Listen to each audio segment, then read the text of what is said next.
Floor improver के लिए हमारा एक प्रोडक्ट आता है फ्लोर स्पाइस टी, जिसके लिए मैं आपको बताने जा रहा हूँ।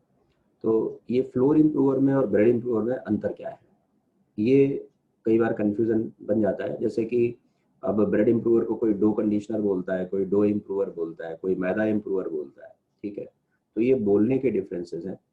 ये जो दो प्रोडक्ट्स हैं, एक हमने फ्लोर इम्प्रूवर डेवलप किया है और हमने बाकी के ब्रेड इम्प्रूवर डेवलप किए हैं, जो ऊपर मैंने उसका डिस्क्रिप्शन आपको दे दिया है। यहाँ पे जो फ्लोर इम्प्रूवर का डिस्क्रिप्शन है वो ये है कि ये प्रोडक्ट पर्टिकुलरली फ्लोर मिल्स के लिए है।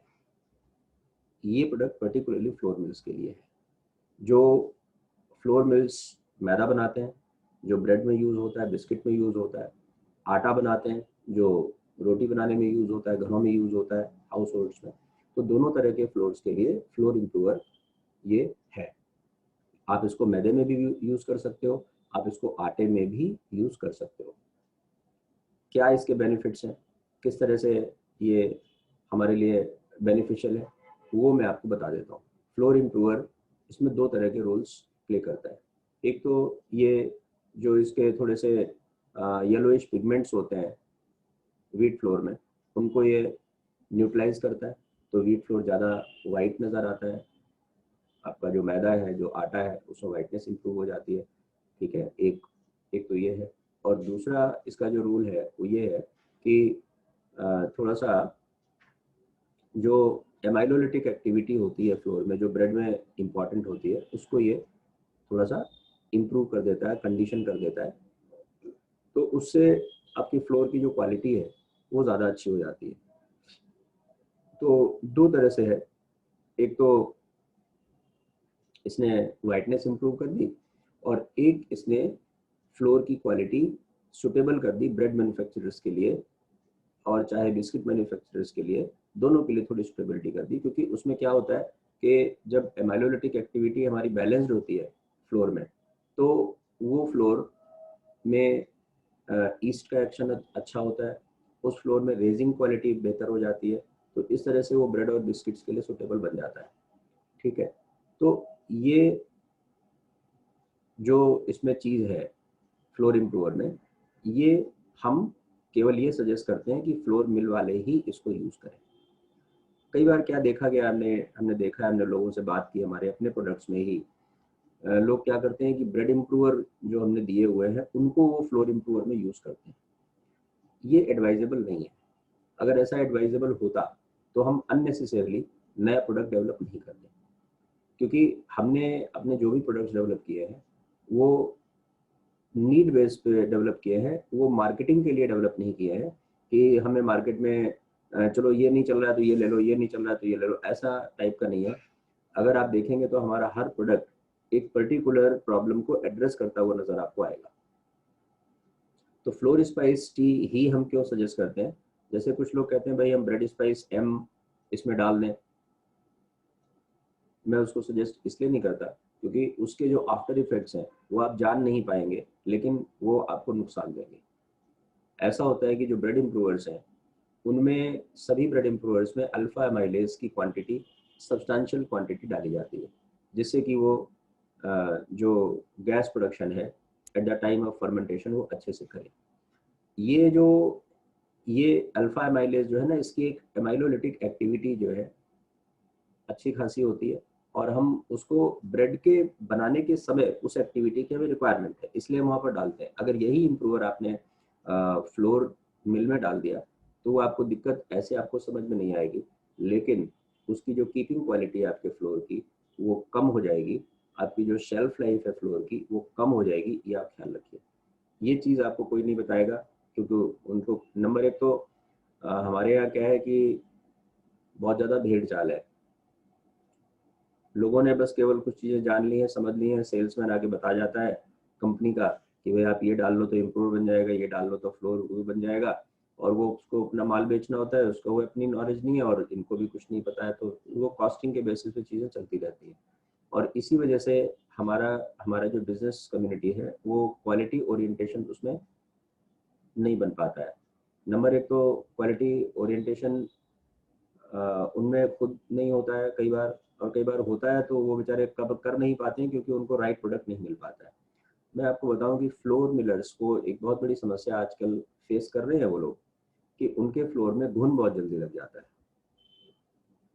और समझिए कि हम ये घुन की चर्चा यहाँ पर क्यों कर रहे हैं। घुन आ जाता है, सूंडी आ जाती है, छोटी जो कीड़े छोटे छोटे होते हैं उनको सूंडी बोलते हैं, घुन बोलते हैं, ठीक है। वो आ जाते हैं मैदे में, और वो ये समझते हैं कि शायद बस आ गया होगा। इनफैक्ट उसका रीज़न क्या जान नहीं पाते। मैं आपको इस मैसेज के थ्रू आपको बताना चाहता हूँ कि ये सारे गलत इम्प्रूवर्स को यूज़ करने की वजह से आपको ये फेस करना पड़ रहा है। फ्लोर स्पाइस टी एक बैलेंस्ड इम्प्रूवर है, जिसमें आपके मैदे की जो शेल्फ लाइफ है वो डिस्टर्ब नहीं होगी, क्योंकि उसमें जो एमाइलोलिटिक एक्टिविटी है वो बैलेंस्ड है, कंट्रोल्ड है। उसमें हमने उसको प्रॉपरली उसको बैलेंसिंग की हुई है फॉर्मुलेशन में। तो आपकी कीपिंग क्वालिटी ख़राब नहीं होगी, आपके फ्लोर में जल्दी से घुन नहीं लगेंगे, जल्दी से सूंडी नहीं आएगी, मतलब उसकी शेल्फ लाइफ इम्प्रूव्ड रहेगी, इंटैक्ट रहेगी। नहीं तो आजकल जो आप बहुत सारे जो इम्प्रूवर्स आप डाल रहे हैं, या डायरेक्टली किसी के कोई मिलर्स होते हैं, पढ़े लिखे मिलर्स हैं बहुत सारे, वो लोग भी अल्फा एमाइलेज एमाइलोलिटिक एक्टिविटी को बैलेंस करने के लिए अपना करके और कर देते हैं। But many times they do not understand the other side of this uh, increased amylolytic activity at the time of floor milling. If somebody is increasing the amylolytic activity at the time of milling of the floor, that means he or she is compromising with the shelf life of the flour. So this is very important aspect. The people having knowledge of microbiology, the people having knowledge of the food technology, they will understand this thing properly. What I'm saying here,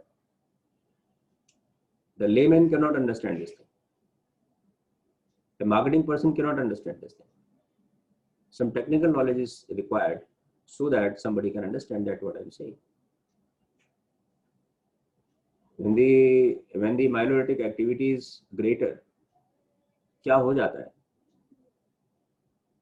आपके floor में जो moisture की percentage है वो उस enzyme की activity को बढ़ाने के लिए काफी हद तक ज्यादा होती है। 12 से 13% की आपकी 14% तक की आपकी मॉइस्चर है, उस मॉइस्चर में वो उसकी टर्म होता है वाटर एक्टिविटी, उसकी इतनी वाटर एक्टिविटी उसको मिल जाती है सफिशिएंटली कि वो एंजाइम वहीं पे एक्टिव होना शुरू हो जाता है। एंजाइम एक्टिव होना शुरू हो गया तो वो जब रिएक्शन उस प्रोसेस में आ जाता है तो वो रिएक्शन जो है ना हीट जनरेट करती है। तो आपका जो प्रोडक्ट है वो उसमें अंदर हीट जनरेट होनी शुरू हो जाती है, और उस हीट जनरेशन से जो माइक्रोब्स हैं वो डेवलप होने शुरू हो जाते हैं। मतलब कि शेल्फ लाइफ आपकी खत्म होगी, आप ये जान ही नहीं पाएंगे। आप सोच रहे हो हमने तो सब कुछ अच्छा किया, अच्छा तो आपने सब कुछ किया है, लेकिन आपने ये जो किया है जो आप जान ही नहीं पाए, उसकी वजह से आपका सारा माल खराब हो रहा है। फिर कंप्लेंट आती है कि भाई घुन हो गया, फिर उसमें लड़ाइयाँ होती हैं कि घुन हो गया तो हम क्या करें। इनफैक्ट आप जान नहीं पा रहे हैं कि घुन क्यों हो रहा है, कीड़े क्यों आ रहे हैं जल्दी। तो ये फ्लोर स्पाइस टी अगर आप डालोगे तो आपको जो डिजायरेबल क्वालिटीज है वो मिलेंगी, और जो अनडिजायरेबल जो है, जो शेल्फ लाइफ का कॉम्प्रोमाइज है, वो आपको नहीं करना पड़ेगा। इसलिए फ्लोर स्पाइस टी सजेस्टेबल है, वो आप डालिए। आधे ग्राम से लेकर 1 ग्राम पर किलोग्राम पर इसकी डोज है। 1 किलो मैदे पर आधा ग्राम से लेकर 1 ग्राम तक, जहां पर आपकी जितनी सुटेबिलिटी बने आप उस तरह से उसको कर सकते हैं। तो यही मुझे बता रहा था फ्लोर स्पाइस टी के बारे में, और ये इंफॉर्मेशन आपके लिए यूज़फुल है। इसकी कॉस्ट भी बहुत कम आती है, ये करीब ये 150 रुपये किलो की आइटम है। तो 1 ग्राम का मतलब हो जाता है 15 पैसे। तो 15 पैसे पर केजी की आपको कॉस्टिंग आती है इसमें, और ये काफ़ी अच्छा प्रोडक्ट है, बहुत अच्छा प्रोडक्ट है। आप इसको जरूर यूज़ करके देखिए, फ्लोर मिलर्स के लिए है पर्टिकुलरली, और होपफुली आपका प्रोडक्ट अच्छा होगा। और मैं आप सभी लोगों को शुभकामनाएं देता हूँ। नमस्ते।